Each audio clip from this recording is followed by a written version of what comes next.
Et bonjour. Je rappelle que vous êtes le président de la Chambre nationale des huissiers. Vous venez voir aujourd'hui madame la ministre de la Justice. Quel est le but de votre visite?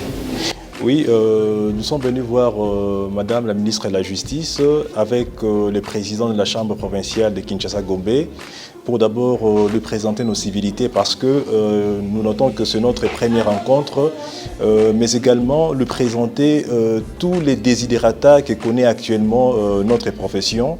Étant donné que c'est un secret des polichinelles, nous connaissons des problèmes ça et là, il nous fallait quand même la rencontrer pour qu'elle voie dans la mesure du possible comment intervenir pour juguler toute la crise. Aujourd'hui, nous pouvons dire que madame la ministre, quelle a été son impression par rapport à ce que vous avez dit? En tout cas, elle nous a bien reçus. Elle nous a promis d'intervenir efficacement et avec diligence pour que les huissiers de justice travaillent comme il se doit, mais dans le strict respect des règlements, de la loi, des textes qui régissent la fonction des huissiers de justice. Quel est le message que vous pouvez lancer en tant que président national des chambres? En tout cas, je lance d'abord un appel à tous les huissiers de justice d'être confiants d'abord avec eux-mêmes, mais également de prendre aussi les responsabilités qui sont les leurs au sérieux, dans le strict respect de la loi pour surtout la promotion de l'état des droits. Le président de la Chambre nationale, des chambres provinciales, quel est votre message? Oui, je peux tout simplement dire que nous avons été reçus par son Excellence, un bon père de famille. En tout cas, nous avons été très bien reçus. Et le président national a tout dit. Et donc, nous avons présenté la situation de la profession et qu'elle a prise en compte et qu'elle a promis aussi de pouvoir s'impliquer pour la bonne marche de la profession. Merci. Chers compatriotes, comme je m'y étais engagé, l'établissement d'un état de droit est en marche dans notre pays. L'état des droits, juridiquement parlant, c'est un état où tout le monde est soumis à la loi. La justice étant rendue au nom du peuple congolais, les décisions de justice sont exécutées au nom du chef de l'État. La justice est pour un état de droit ce que le sang est pour le corps humain. Pour se conformer aux 3 OHADA, le Parlement de la République démocratique du Congo a adopté une loi qui crée et organise la profession du chef de justice.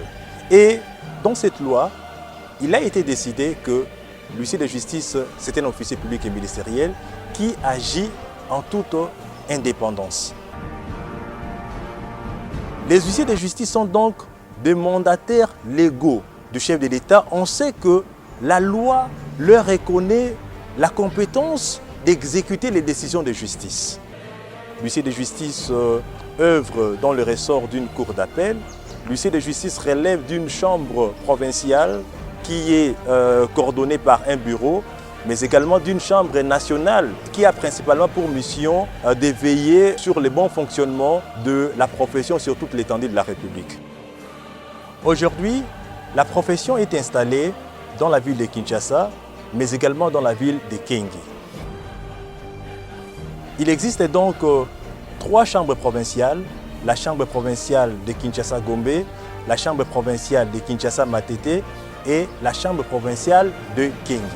Depuis l'installation de ces 3 chambres provinciales, un grand nombre de décisions de justice ont été exécutées pour accompagner la vision du chef de l'État et pour permettre à ce que l'état des droits soit restauré dans cet état.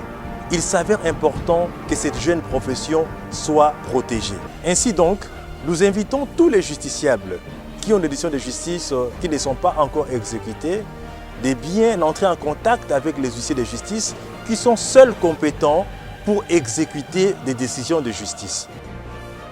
C'est pourquoi l'État congolais, au regard des obligations qui sont les siennes, doit prêter main forte aux huissiers de justice, doit mettre les huissiers de justice à l'abri de toute menace, de toute arrestation intempestive, pour leur permettre de bien accomplir leur mission légale.